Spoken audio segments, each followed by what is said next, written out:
a Sapphire Running Zone podcast. Hi everyone, it's Tim from Sapphire Running Zone, and today we're going to look at training plans, the importance of training plans. And this is another in our series on training support, probably the most important podcast of all. Why do we need a training plan? Because we all do need one, whatever our aspirations. So whether it be training for an event, training to lose weight, just training for health and fitness reasons, you've got to have some sort of focus and you've got to have some goals. So to start with, I'm going to look at the principles of training. I know it sounds a bit boring, but it's really important to understand that every decent training plan must include these four principles. If it doesn't, and 99% of them do, if it doesn't, then it's no good for you. And these four principles will explain why training plans are built as they are. So the first one is progression. So if we're training for an event, for example, then we want to get slightly better and we need to head towards our goal in a really slow, measured way. So it's about adding a little bit more time each week, never pushing yourself to a point where you are completely, totally uncomfortable. So this really goes back to the point when you see a lot of people when they start running, their first session will basically be they run until they can't run anymore, until they're that shattered that they almost collapse. So many people do this and then they don't want to do it again. Whereas actually what you should do is run to the, even if it's a minute, because then the next session you do is 2 minutes and 3 minutes and so on. So this is the principle of very gradual progression. And this is the cornerstone of all of your training. So not only do we, if you train for a half marathon or a marathon, for example, your long run is the focus of your training program, but it's based on progression. So you gradually, every weekend or whenever you do those long runs, add a little bit more time and distance to that long run. So this is the principle of progression. And then we've got the principle of specificity. Try and say that one. It's about focusing on the discipline you've chosen. So in other words, if you're training to run something, then your plan has to be focused on running. Sounds really obvious, but there are so many people who are doing a training plan, whatever it be, for a half marathon, 10K or whatever, and their focus is on cycling or swimming or cross training or just building muscle in the gym. Well, that isn't going to cut it when it comes to your running goal. So specificity is so important, as is the third principle, which is individualization. And this is about understanding that every one of us is slightly different when it comes to your training and the way that you develop as a runner. So this is where it's important to understand that it isn't easy necessarily just to go running with a mate all the time, right? We're both going to train for a half marathon together. It doesn't always quite work like that because you're not always going to be at the same fitness level. You're not going to develop as a runner in quite the same way, potentially. You might, and that's fantastic if that happens, but don't assume it's going to. Everybody is different and you'll respond differently to your training plan. So some people will enjoy the runs during the week a little bit more than they might the long run. They might not be able to add the same level of distance as their friend might. So just bear that in mind when you're planning to do a run with someone. The other principle, the fourth principle, is overload. And this isn't overtraining. This is overload, which is an important part of an endurance running training plan. It's the increased exposure to an increased training workload with the right level of rest. And it's always good to know that rest is an important part of your training plan. Well, it is, because it's part of this overload principle. So it's making sure that you do your long run on a Saturday. Ideally, you want a rest day on a Friday and on a Sunday to give your body time to prepare and then time to recover. So that's the principle of overload. So basically, these four principles are all part of your training plan, okay? And if you ignore any of them, then your training will be extremely difficult. If you do ignore any of them, then chances are you're not therefore following your training plan. But it is so important to keep these at the forefront of everything that you do. So what exactly is a training plan? Well, they can be very, very different. And you will, if you just have a look around online, you'll see the variety of training plans that are available. Some of them are very, very, very detailed. Some can be just a PDF with the day of the week and the distance or the time you've got to run, and that's it. There's no explanation, nothing. Ideally, you want some which put it all into context, which explain what it's all about, what you need to be eating and drinking that week, etc. So a bit more detail, a bit more meat on the bones. A marathon training plan, for example, similar to a half marathon, could be 16 to 20 weeks. And potentially, well, ideally, they should be split into a beginner, an intermediate, and advanced runner training plan. Because clearly, if you're aiming for a 3-hour marathon, that would be a very different training plan to someone who wants to do a 6-hour marathon. So make sure you're picking the right one. They obviously focus on these 4 principles that we've talked about, and they've been honed over a period of time to the point now where you follow one of those properly and you will perform on the day and you will be close to achieving your goal. So there's no leaving anything to chance. Follow the plan properly and you'll get to where you want to be going. So some of the key areas here are, let's talk firstly about undertraining and burnout. So 2 opposite concepts. If you've not run a distance event before, or you've not achieved your weight loss goal before, how will you know if you've done enough training if you don't follow a training plan? How will you prevent burnout if you don't follow a training plan? So basically, these give you the tools to be able to ensure that you don't do either of these things, because there's nothing worse. Let's go back to marathon running again, or half marathon running, 10K. There's nothing worse than getting to the end of a training plan and not being ready for what you want to do. So it is possible you could run for 16 weeks, 20 weeks, and be nowhere near ready to do a marathon if you haven't followed the right plan. If you've got one for the wrong type of runner or the wrong distance, or you haven't used one at all, but you've just been going out running 2 or 3 times, 3 or 4 times a week, because that's what you've heard you need to do. But you've had no guidance because you've not had a plan. So you've almost been making it up as you go along. And loads of people do this. And sometimes people are okay and they get it right. But without that guidance from a training plan, you could be totally undercooked on the day. Alternatively, you could be totally overcooked and you might not even be able to get to the 20th week of your training plan. Of your goals, because alternatively, you could be overcooked. You get to race day and you're absolutely destroyed because you haven't done the right level. You might have even done 25, 26, 27 on a long run. You might have run 6 days a week because that's what you've heard you should be doing. If you don't follow the plan, how are you going to know how to prevent undertraining and burnout? With a training plan, you'll be able to monitor exactly how you're performing. You'll know when you're ticking off these interim goals. You'll be able to tick off these long runs. If you don't record your progress without a plan and without recording, how will you know whether you're right or wrong? So it doesn't have to be hugely technical. Might be you're using a running app and you can record your progress on the app.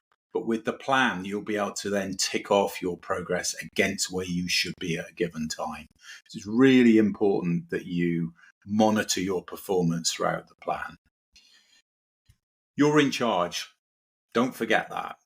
You can have your goal, got your training plan, but you are in charge. You make a decision as to what you're going to do each day. They are there for you. So if you need to move things around a little bit, you can do.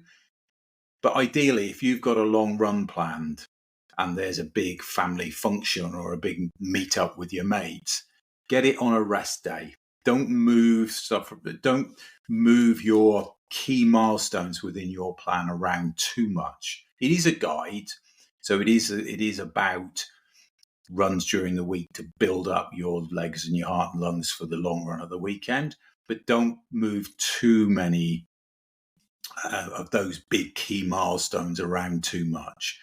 It basically gives you guidance as to what you should be doing when, and you should try and stick to that as much as you can. So, for example, if you've got 2 long runs scheduled, one Saturday, one another Saturday, and you've got 2 big family functions on those 2 Saturdays, just remember that you do need to do those long runs. So don't think, oh, well, I'll leave those 2 and then I'll come back to it and pick it up where I should be on that 3rd week. You need to make sure that you are getting on with those long runs. So potentially you could do them on the Sunday, but of course you don't want to be eating and drinking too much on the Saturday. So use the training plan as a guide, but don't move stuff around too much. If you use your plan properly, and these plans have been written with this in mind, the chance of getting an injury is really, really reduced. Okay, we're all likely at some point to get some kind of niggle or some irritation, which a lot of the times you can work through. But without a training plan, it's very, very likely that you will get an injury, and potentially a more significant one, because you're not using any guide to reduce the chances of an injury. Chances are that your body is not going to be prepared in the same way that it would be if you were following a training plan properly. So will the principle of progression be used in your made up plan?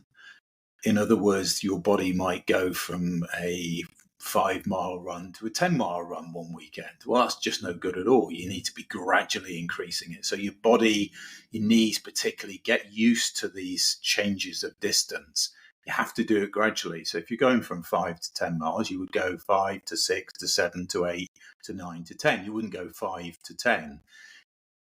Your training plan will ensure that that happens. And if you don't use it, you may well make a big mistake, which could then cause you an injury. So you need to be really aware of that. We touched on flexibility a little bit a few minutes ago when we were talking about moving events around within your plan, so your long runs around, etc.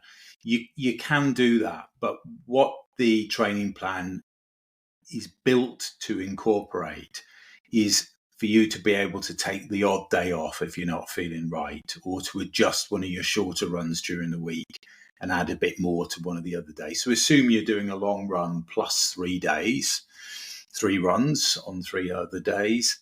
You can move the distance around a little bit within those days. It's the principles that we're looking for here. So it might say you might get to a point in your plan where you've got to do 4 miles, 3 miles and 4 miles during the week, building up to, say, an 8-mile long run. You can move those around a little bit. So there is flexibility. So don't feel that you have to be absolutely sticking to the minutiae of the plan. There are elements of flexibility within it, which is really, really important for you to follow. And of course, it may well be that you've started an intermediate plan, it's proven a bit much, so you need to change it. You maybe need to go back to a beginner plan, or you're at the advanced and you need to go back to an intermediate plan. The plans will allow you to do that fairly easily. It's going to be a bit harder if you want to go from a beginner to an intermediate. You may need to allow yourself a little bit more time to build up to the mileage that you need for an intermediate. The intermediate might also include hill sessions or interval sessions, which the beginner plan might not include. There's also, of course, the need flexibility in these plans to allow you to take a bit of time off if you have illness, for example. And, we all have, particularly in the winter when you're training for a spring marathon, you're going to be exposed to all sorts of viruses, etc. So it may well be that you'll need to take a week or 2 off. Well, the obvious thing is that you extend the level of the length of your plan. If you can't do that because you are on a tight time frame, your event's not far away, don't load extra mileage into the plan if you're not ready to do that. So it may be that you have to reduce your expectations on the long run. So your longest run, instead of it being, say, 10 miles for a half marathon, might end up being 9 miles. You need to, if you're going to extend the plan, you need to then pull back a bit on the expectations at the end of the plan, rather than loading loads more mileage into it. A lot of people try and do that. They get to a point where they think, oh, I've missed a week or 2 weeks, so I'm going to have to put that missed time in somewhere into the plan, load in those extra miles. Don't do that. That's when you'll put pressure on yourself, and that's when you will get injured. Okay. So it's really, really important that you focus on your end goal and just rein that in a little bit, just so you don't get yourself injured. So what sort of plan should you actually go for? Well, there's so many options these days. I mean, most people are obviously using apps now where it records it for you and ticks it off against a plan that you will have secured via that app. So it does it automatically. As I said before, a lot of people are still using PDFs where they'll just tick it off when they come back. And there's some that keep very meticulous records of their runs. So they'll get a training plan on a PDF or just download it from somewhere, and then they will manually record their runs. And there's something quite satisfying about coming back from a run and actually writing down what you've done. There's so many options. I'd love you to use one of ours, obviously, but there are so many options, and you need to think carefully about it. But any of the reputable running magazines or websites will, you can trust their plans. That's the key. If you're tempted to just go with a plan from someone that's done a run before, just be a bit cautious of that, because they might not have had the experience and they might not be able to take into account certain things that have happened on runs in the past. So just be cautious. You can't go wrong with some of the well-established ones, that's for sure. But yeah, it just depends on how you want to record your runs and how you want to view them before you go. But clearly the apps are increasingly popular now, so lots of options. Right, so we've got some questions, and the first one is from Joe in Milton Keynes, and Joe says, can I run with a friend or with a group? And this comes back to the point of one of the 4 training principles that we spoke about at the start, about the principle of individualization. So yeah, of course you can run with people pretty much, very regularly, but just be aware that you might not be at the same pace. They might not be at your pace. You might not be at theirs. And it can cause you a few challenges and potentially lead to injuries if you're going at the wrong pace. The running clubs are great because they generally will have people of multiple paces. So if you join a running club and you want to do a 10K in an hour, then they'll have a group for that. And they'll also have a group probably for an hour and 15, an hour and 20, hour and 30, etc. Or there will be little breakaway groups within the bigger group. So there'll always be someone to run with, and they are very good at being able to see the pace you should be running at and get you a running buddy for that pace. If you just want to run with a friend once or twice a week, absolutely no problem. My only caution would be is on those long runs where that's the heartbeat of your training plan, and you need to absolutely make sure you're going at the right pace. Will you get someone who wants to drink at the same time, wants an energy gel at the same time? You might, but I'm not sure you're likely to.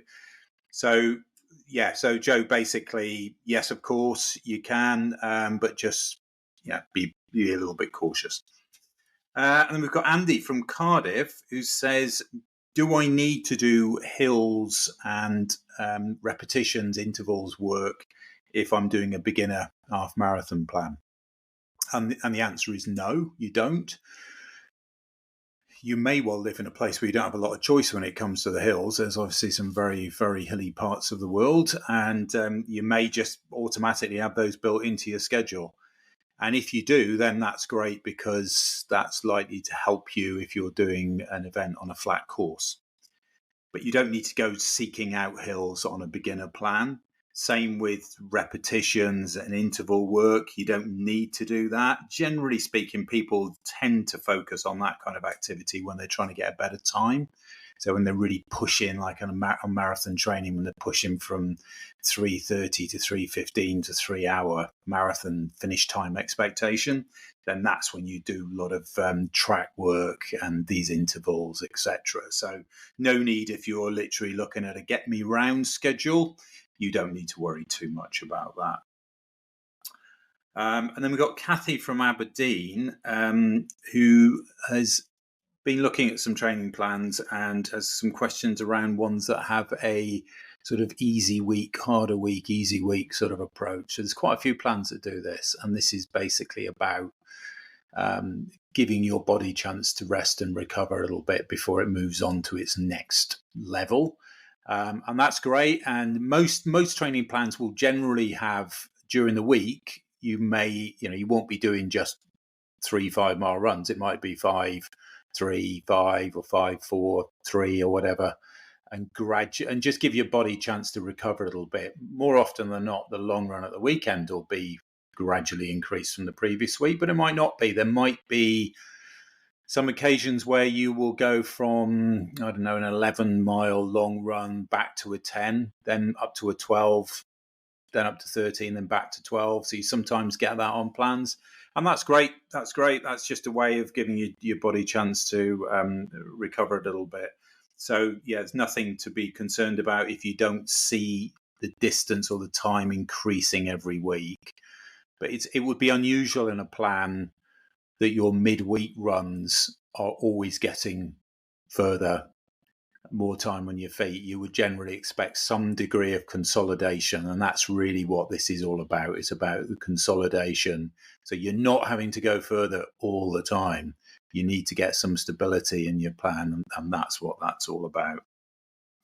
Hope that's helped. Anyone's got any questions at all on training plans, give me a shout. But it's absolutely the key to a successful running career. Whatever your aspirations, get yourself a training plan. I'll speak to you soon. Thanks for listening to this Sapphire Running Zone podcast. Keep checking back as we have lots more podcasts coming soon.